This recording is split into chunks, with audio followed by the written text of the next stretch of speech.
Shalom, saudara kekasih dalam Tuhan. Kita bertemu lagi dalam seri pembelajaran firman Tuhan. Saat ini saya mau berbicara tentang dasar yang benar, ibadah dan penyembahan kita di hadapan Tuhan. Saudara, karena saya melihat banyak kali antara denominasi yang satu dengan denominasi yang lain bertengkar hanya dengan memperdebatkan manakah ibadah yang benar. Bertepuk tangankah atau tidak bertepuk tangan? Dan kita seringkali membuang energi dengan perdebatan-perdebatan seperti itu. Atau ada orang yang berkata begini, bertanya kepada saya, Pak, saya kok waktu menyembah Tuhan itu enak banget, Pak. Waktu saya beribadah kepada Tuhan kok itu enak banget, Pak.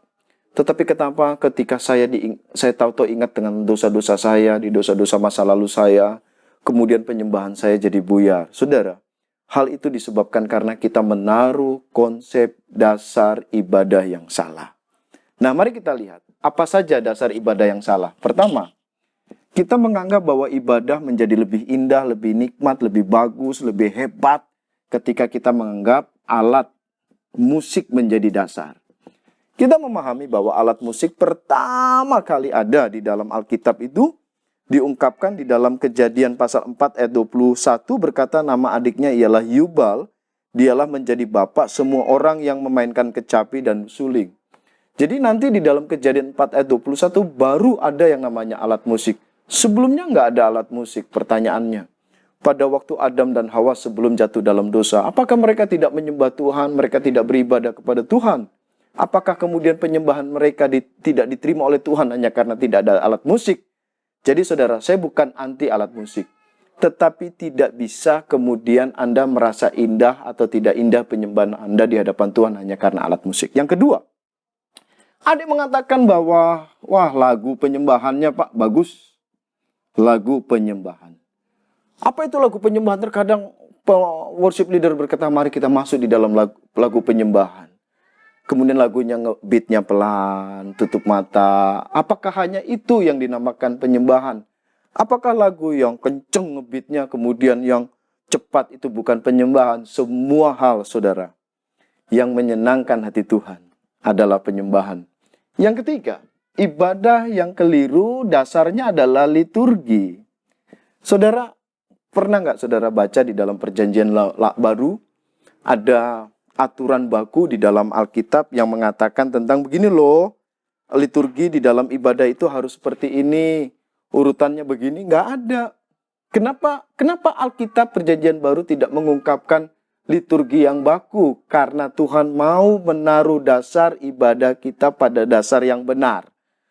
Tetapi Alkitab mengatakan demikian di dalam Kisah Para Rasul pasal 4 ayat yang kedua, Kisah Rasul pasal 2 ayat 42 berkata, mereka bertekun dalam pengajaran. Dalam ibadah yang jelas dalam perjanjian baru 1 harus ada pengajaran. Jadi bukan hanya khotbah-khotbah, bukan. Gereja harus menyediakan pengajaran. Anda lihat, Yesus selama melayani, sebagian besar tindakan atau pelayanan yang dilakukan, Anda lihat murid-murid itu menjadi tangguh dan menjadi orang-orang yang luar biasa, dipakai oleh Tuhan dengan luar biasa. Bukan karena mereka mendengarkan khotbah yang banyak dari Tuhan, tapi Anda lihat, ketika Yesus masuk ke bait Allah, Yesus mengajar, ada disciple, ada pemuridan di sana. Jadi perjanjian baru mengajarkan bahwa ibadah pertama harus ada pengajaran. Yang kedua, mereka bertekun dalam pengajaran rasul-rasul dalam persekutuan. Harus ada persekutuan ibadah. Persekutuan atau ibadah.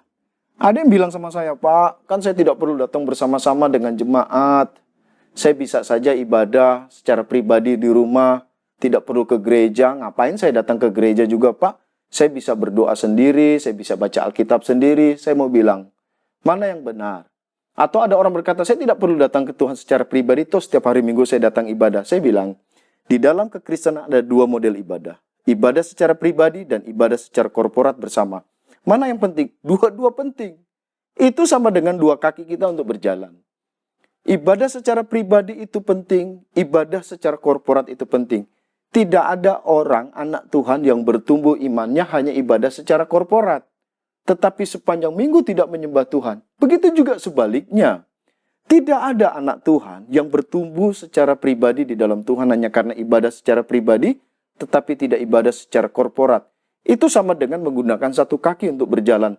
Makanya banyak anak Tuhan kecapean di dalam rohani karena tidak beribadah dengan dua konsep ini. Yang ketiga, di dalam ibadah itu harus ada perjamuan. Ya, perjamuan, dan yang keempat, harus ada doa. Ini penting, keempat pokok ini di dalam ibadah. Nah, selanjutnya kalau kita melihat di dalam 1 Korintus 14 ayat 40 dikatakan, tetapi segala sesuatu harus berlangsung dengan sopan dan teratur. Ini konteksnya adalah peraturan dalam pertemuan jemaat. Apa yang harus dilakukan? Semua yang dilakukan harus berlangsung secara sopan dan teratur. Nah, tentu sopan dan teratur ini sangat bergantung kepada budaya. Ada satu gereja menganggap bahwa bertepuk tangan itu adalah sopan, itu adalah teratur. It's fine, nggak apa-apa. Karena Tuhan ingin kita menyembah Tuhan itu dari isi hati. Ada juga yang mengatakan bahwa sopan dan teratur, tidak bertepuk tangan. Itu juga baik. Jadi saudara, dasarnya bukan persoalan tepuk tangan dan tidak tepuk tangan penyembahan kita di hadapan Tuhan. Apa menjadi dasarnya? Sebentar saya jelaskan. Yang keempat, dasar yang keempat yang salah adalah perbuatan baik. Banyak orang menganggap bahwa kita diterima oleh Tuhan hanya karena kita baik. Saudara, kalau perbuatan baik menjadi dasar kita datang kepada Tuhan dan Tuhan terima kita, saya tanya, siapa yang akan diterima oleh Tuhan? Bukankah kita semua tiap hari melakukan pelanggaran? Bukankah kita setiap hari melakukan kesalahan? Kalau dasarnya adalah kebaikan, Tuhan tidak akan menerima kita. Jadi apa dasarnya? Karena gini. Banyak orang kan datang begini, oh Tuhan, waktu aku berdoa, aku menyembah Tuhan enak banget. Tetapi ketika diingatkan dosa-dosa langsung ambiar, langsung rusak hubungan dengan Tuhan. Kenapa? Karena dasarnya salah. Mari saya perlihatkan kepada saudara dasar yang benar dalam penyembahan kita. Ibadah kita ke hadapan Allah itu apa sih dasarnya? Sampai Tuhan mau terima saudara di dalam ibadah, dalam penyembahan. Mari kita lihat di dalam ibadah bait Allah. Di perjanjian lama. Anda lihat, di dalam perjanjian lama, dalam bait Allah itu ada 3 ruangan. Ini, bagian ini adalah pelataran luar. Jemaat hanya ada di luar dalam beribadah. Oke, kemudian ada ruang pertemuan atau ruang kudus. Di sini ada tempat mezbah persembahan. Di sini ada tempat untuk pembasuhan ketika para imam masuk. Dan di sini ruang maha kudus. Ruang maha kudus, disinilah Allah ada. Tempat keberadaan Allah di dalam ruang maha kudus.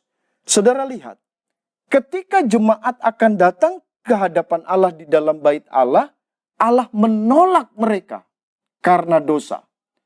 Karena memang dosa, kita tahu upah dosa ialah maut. Maut artinya mati, artinya perpisahan. Jadi antara Allah dengan jemaat ada yang memisahkan, yaitu dosa. Allah benci terhadap dosa. Allah tidak menerima jemaat datang kepada dia menyembah karena dosa. Bagaimana cara menyelesaikan hubungan antara Allah dan manusia? Sehingga manusia, anak Tuhan, bisa diterima oleh Allah penyembahannya ketika datang kepada Tuhan. Anda lihat. Di sini ada dilakukan pengorbanan. Pengorbanan, baik itu lembu, baik itu domba, baik itu burung merpati. Perhatikan. Di sini para imam. Ruangan ini adalah hanya untuk para imam. Nah, yang dapat datang ke dalam ruang maha kudus menghadap Allah itu cuma satu. Namanya imam besar. Setahun sekali, saudara. Imam besar hanya bisa datang. Itu pun hanya di dalam hari raya pendamaian. Pada waktu para imam mempersembahkan korban persembahan di sini, darahnya dipercikan, darahnya ditumpahkan. Dan sebagian darahnya dibawa oleh imam besar menghadap ke Allah. Anda lihat, ketika darah dipersembahkan di hadapan Allah dan Allah melihat darah ini, hati Allah menjadi senang kepada jemaat. Penyembahan mereka diterima oleh Allah bukan karena mereka baik, bukan karena mereka hebat, tapi dasarnya hubungan antara jemaat dengan Allah adalah darah yang dipersembahkan. Nah, mari kita lihat. Bagaimana dengan kita hari ini yang sudah tidak ada bait Allah di dalam wujud fisik seperti ini? Mari kita lihat. Kita melihatnya di dalam Ibrani pasalnya yang ke-9, ayat 11 sampai dengan ayat 14. Tetapi Kristus telah datang sebagai imam besar. Perhatikan, Yesus bukan hanya Allah yang datang menjadi manusia, tetapi dia juga punya gelar penting yaitu imam besar. Anda lihat, dia sebagai imam besar. Telah datang sebagai imam besar untuk hal-hal yang baik yang akan datang. Ia telah melintasi kemah yang lebih besar dan yang lebih sempurna, yang bukan dibuat oleh tangan manusia, artinya yang tidak termasuk ciptaan ini. Dan ia telah masuk satu kali untuk selama-lamanya ke dalam tempat yang kudus, bukan dengan membawa darah domba jantan dan darah anak lembu, tetapi dengan membawa darahnya sendiri. Dan dengan itu ia telah mendapat kelepasan yang kekal. Sebab jika darah domba jantan dan darah lembu jantan dan percikan abu lembu muda menguduskan mereka yang najis, sehingga mereka disucikan secara lahiriah, perhatikan. Betapa lebihnya darah Kristus yang oleh roh yang kekal telah mempersembahkan dirinya sendiri kepada Allah sebagai persembahan yang tak bercacat, akan menyucikan hati nurani kita dari perbuatan-perbuatan yang sia-sia, perhatikan, supaya kita dapat beribadah kepada Allah yang hidup. Anda lihat, saya jelaskan kepada Anda. Sekarang bait Allah, ruang maha kudusnya bukan lagi buatan tangan manusia dikatakan. Tetapi bait Allahnya adalah, ruang maha kudusnya adalah sorga, di mana Allah tinggal. Saudara, persoalannya adalah ketika manusia mau datang menyembah kepada Allah, Allah tidak suka penyembahan kita. Kenapa? Karena ada gap yang memisahkan antara kita dengan Allah, yaitu dosa. Penyembahan kita najis karena dosa. Penyembahan kita haram di hadapan Allah karena dosa. Oleh karena itu, penghalang penyembahan kita dengan Allah adalah dosa. Apa yang Yesus lakukan? Dia sebagai imam besar telah melintasi kemah yang bukan buatan tangan manusia, yaitu surga. Anda lihat. Saya jelaskan. Pada waktu Yesus mati di salib, ada waktu antara 3 hari dengan kebangkitannya. Pernahkah saudara berpikir apa yang dia lakukan selama 3 hari ini? Anda lihat. Tubuh ada di dalam kubur. Tetapi roh dan jiwa dan kealahannya, dia pergi ke sorga. Dikatakan apa pada waktu dia pergi ke sorga menghadap Allah? Anda lihat. Ia telah masuk satu kali untuk selama-lamanya. Kalau imam besar tadi yang di bait Allah setahun sekali. Tapi Yesus satu kali untuk selama-lamanya. Ke dalam tempat yang kudus, bukan dengan membawa darah domba jantan dan darah anak lembu jantan, tetapi membawa darahnya sendiri. Anda lihat. Pada waktu Yesus mati di kayu salib, dia mengorbankan darahnya. Dan kemudian dia masuk ke dalam ruang maha kudus di sorga. Bukan buatan tangan manusia tadi. Dengan membawa apa, saudara? Membawa darahnya sendiri. Membawa darahnya. Dipersembahkan ke hadapan Allah. Ketika Allah melihat darah yang dipersembahkan oleh Yesus di kayu salib. Dan dibawa ke dalam ruang maha kudus. Ketika Allah melihat darah yang dikorbankan, yang dipersembahkan Yesus. Allah menjadi senang. Murka Allah terhadap orang-orang yang percaya kepada Yesus menjadi reda. Allah senang dengan kita. Allah senang dengan penyembahan kita. Kapanpun saudara datang kepada Tuhan, bentuk ibadah saudara, bentuknya apapun, baik itu tepuk tangan atau tidak tepuk tangan, dasar penyembahan Anda diterima oleh Allah bukan karena Anda hebat. Bukan karena gereja Anda, bukan karena worship leader, bukan karena pendeta, bukan karena siapapun. Tetapi Tuhan menerima kita karena darah yang telah dipersembahkan oleh Yesus. Saudara, selama saudara tidak percaya bahwa Yesus mati di salib, dikuburkan untuk menebus dosa saudara. Selama saudara tidak percaya bahwa satu-satunya alat penghubung antara kita dengan Allah di ruang maha kudus adalah pengorbanan darah Yesus. Selama saudara tidak mempercayai bahwa Yesuslah satu-satunya perantara yang menghubungkan antara kita dengan Allah, maka doa, penyembahan, ibadah saudara percuma di hadapan Allah. Kalau saudara mengatakan, ya mudah-mudahan saya mati masuk surga, Ya, karena saya baik, saya mau bilang penyembahan Anda percuma di hadapan Allah. Yesus sudah sempurna mempersembahkan darahnya bagi kita. Yesus sudah sempurna mempersembahkan darahnya di hadapan Allah. Dan Allah senang melihat darah yang dipersembahkan oleh Yesus. Anda lihat ayat yang terakhir, di dalam ayat yang ke-14. Wah, ini luar biasa, saudara.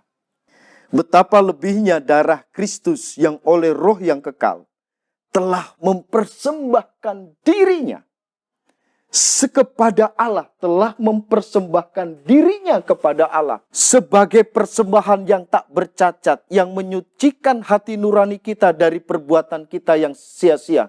Jadi setiap orang yang percaya, satu, Yesus adalah Tuhan, telah datang menjadi manusia, mati disalib, dikuburkan, dibangkitkan untuk menebus dosa saudara, maka perhatikan, supaya kita dapat beribadah kepada Allah. Jadi ketika kita percaya, hubungan antara kita dengan Allah kembali terjalin. Semua dosa saudara diserap di dalam tubuh Yesus. Tidak ada pemisah lagi antara kita dengan Allah. Kapanpun saudara datang kepada Allah, menyembah Tuhan, memuji Tuhan, apapun keadaan Allah, keadaan saudara, Allah menerima saudara apa adanya. Karena Allah senang kepada saudara dan saya. Karena Allah senang terhadap hidup kita. Bukan karena kita baik. Bukan karena gereja kita baik. Bukan karena gereja kita besar. Bukan karena pendeta yang besar. Bukan karena liturginya yang baik. Bukan. Saudara diterima. Saya diterima. Menyembah kepada Tuhan. Karena darah yang telah dipersembahkan Yesus. Itulah yang menyenangkan hati Allah. Sehingga ketika Allah melihat darah ini. Hati Allah menjadi senang. Senang melihat kita. Bukan karena kita baik, tapi karena darah yang dipersembahkan Yesus memuaskan hati Allah. Jadi saudara, kapanpun saudara mau datang kepada Tuhan, menyembah kepada Tuhan, Tuhan menerima saudara. Ingat, tadi saya mengatakan ada orang menyembah dasarnya perbuatan baik. Ketika dia menyembah Tuhan, Tuhan, terima kasih Tuhan, Kau baik, Engkau luar biasa. Dan kemudian tahu-tahu iblis pendakwa. Dia selalu mengingatkan dosa-dosa kita, mempersalahkan kita dengan dosa-dosa masa lalu. Katakan kepada setan, katakan kepada iblis ketika dia mendakwa. Hai iblis, hari ini ketika aku datang menyembah kepada Tuhan, Tuhan menerima aku. Bukan karena aku baik, tetapi karena darah yang telah dipersembahkan. Itulah yang menyebabkan aku layak datang kepada Tuhan. Maka pasti iblis akan kalah. Jadi katakan dalam diri kita, yakinkan dalam diri kita, bahwa kita diterima oleh Tuhan, oleh Allah. Hubungan kita kembali normal dengan Allah, hubungan kita kembali baik dengan Allah. Karena darah yang telah dipersembahkan oleh Yesus di kayu salib untuk menebus dosa kita. Jadi kalau Anda dasar ibadahnya bukan karena darah Yesus yang telah menyatukan, yang telah menyelamatkan, yang telah mengorbankan sebagai korban persembahan yang sempurna. Dan Anda menganggap bahwa keselamatan karena perbuatan baik, karena gereja atau apa saja, itu tidak berkenan di hadirat Tuhan. Tetapi persembahan darah Yesus yang telah dikorbankan, itulah yang membuat hubungan kita dengan Tuhan diterima. Jadi kesimpulannya saudara, saudara dan saya, diterima atau tidak penyembahan kita dan ibadah kita di hadapan Allah. Bukan karena kebaikan kita, bukan karena gereja, bukan karena liturgi. Atau ada di antara saudara berkata, bahwa mungkin saudara menyembah Tuhan dengan alat musik yang baik, dengan gereja yang besar, pendeta yang besar, nama besar. Tetapi kalau saudara belum yakin sungguh-sungguh bahwa keselamatan hanya diperoleh karena pengorbanan darah Yesus, dan kita menerimanya karena percaya kepada Yesus terhadap pengorbanan itu, maka saya mau mengatakan, penyembahan apapun modelnya yang saudara lakukan, itu semua sia-sia di hadapan Tuhan. Karena pengorbanan Yesus sempurna. Tidak boleh ditambah apapun. Kita diterima 100% karena darah yang telah dipersembahkan oleh Yesus di kayu salib. Dan biarlah pelajaran ini menguatkan saudara dan saya. Dan jangan lupa tekan foto saya, dan subscribe supaya kita terus mendapatkan pelajaran-pelajaran Alkitab yang dapat membangunkan iman saudara. Amin.